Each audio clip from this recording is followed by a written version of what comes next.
I've lived on my farm for over 20 years. 200 acres of open land, old oak trees, cattle fencing that my grandfather helped build, and a dirt road that leads to a farmhouse older than the HOA down the street by nearly a century.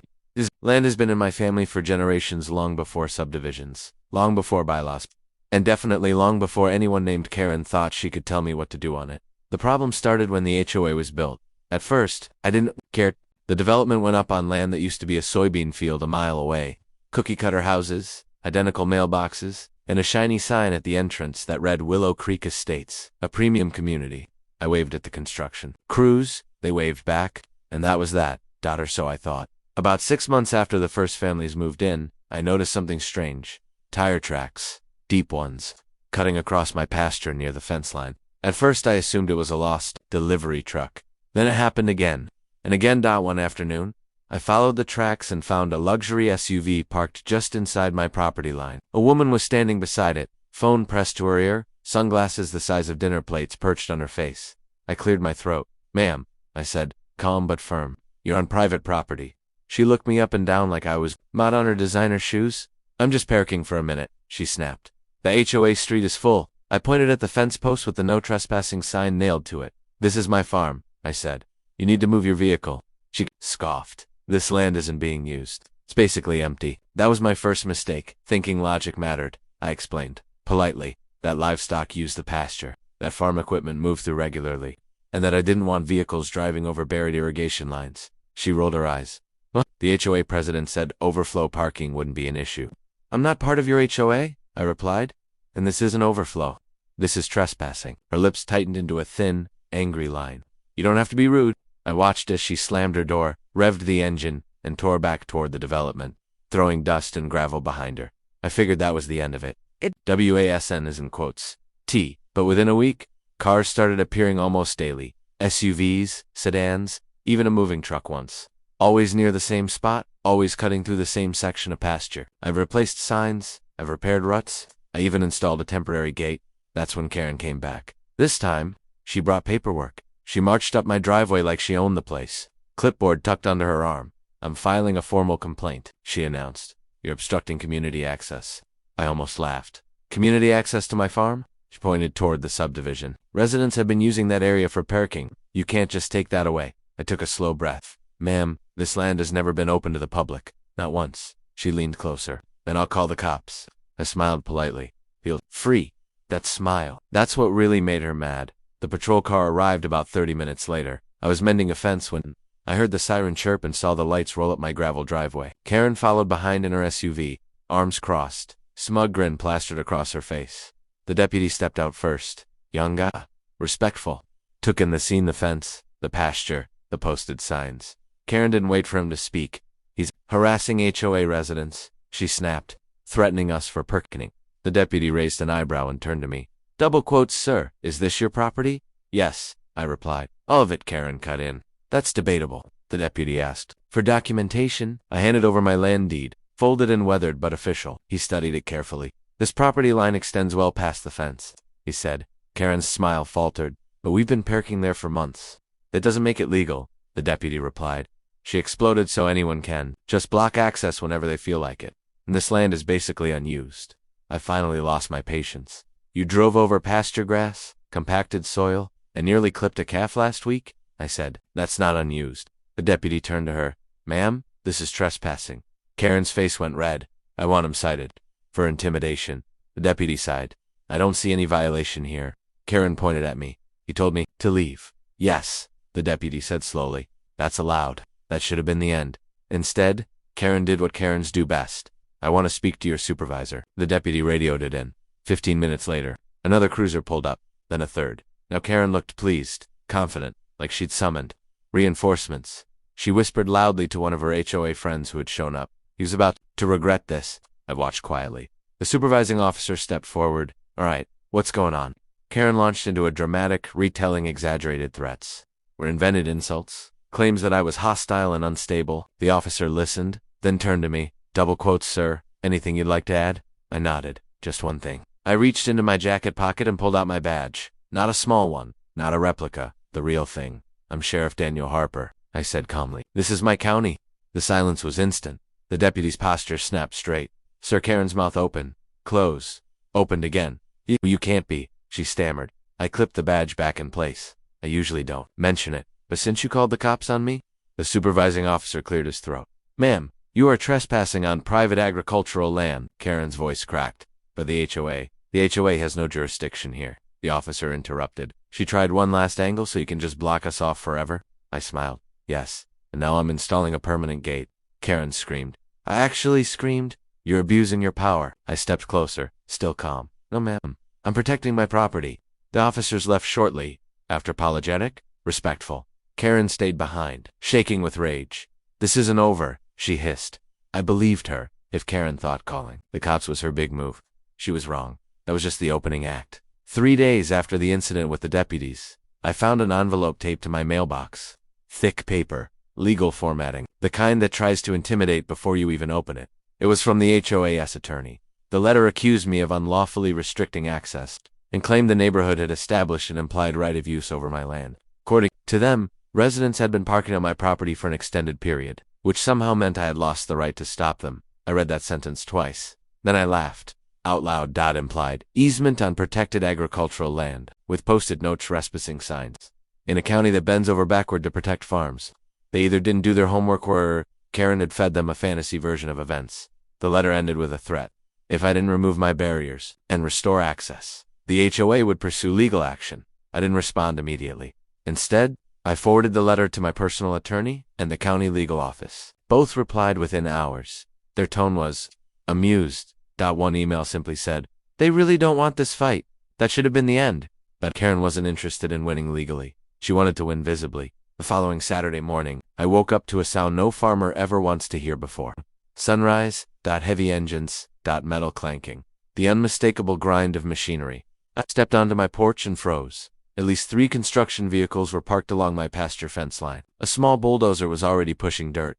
Fence posts lay snapped and twisted on the ground, and standing right in the middle of it, all wearing oversized sunglasses and holding up her phone like a trophy was Karen. I marched down the driveway. What the hell do you think you're doing? I shouted. She turned, smiling like she'd been waiting for this moment. Creating a temporary access lane, she said sweetly. The HOA approved it. I looked at the torn fence, the churned soil, the exposed irrigation line glinting in the dirt. You're destroying active farmland, I said. Shut this down now, she laughed. Oh, please. You don't get to bully an entire community just because you claim this land is yours. I pulled out my phone. Karen tilted her head. Go ahead. Call whoever you want. So I did. 1 call to the county agricultural office. IM call to environmental enforcement. 1 call to the sheriff's operations desk. Then I waited. Karen didn't. Asterisk. She strutted around, narrating to her phone, loudly explaining how the HOA was finally standing up to a hostile landowner. She made sure to film the torn fence, framing it like proof of victory. What she didn't film was the moment the first county truck rolled in, then another. Then another. Within 20 minutes, the pasture looked like a government motor pool. Inspectors climbed out, clipboards appeared, cameras flashed, radios crackled, the bulldozer shut off. Karen's smile started to fade. An agricultural inspector approached me first. Sheriff, is this your fence? Yes, I said, and it was intact this morning. He nodded grimly. Environmental enforcement. Didn't even speak to Karen at first. They examined the soil, measured ruts, took samples where hydraulic fluid had leaked. 1 officer turned to the contractor, who authorized this work. The contractor pointed at Karen. She did. Said she represented the HOA. The officer raised an eyebrow. Permits. Karen stepped forward. We don't need permits. This isn't protected land.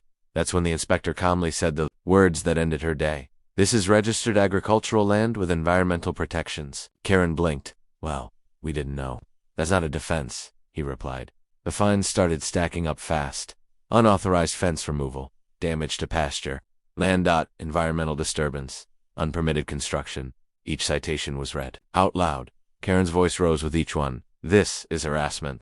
You're all in on this. He's abusing his badge. That last accusation got her attention for all the wrong reasons. An officer asked her to step aside. She refused. He asked again. She shoved past him. That was it.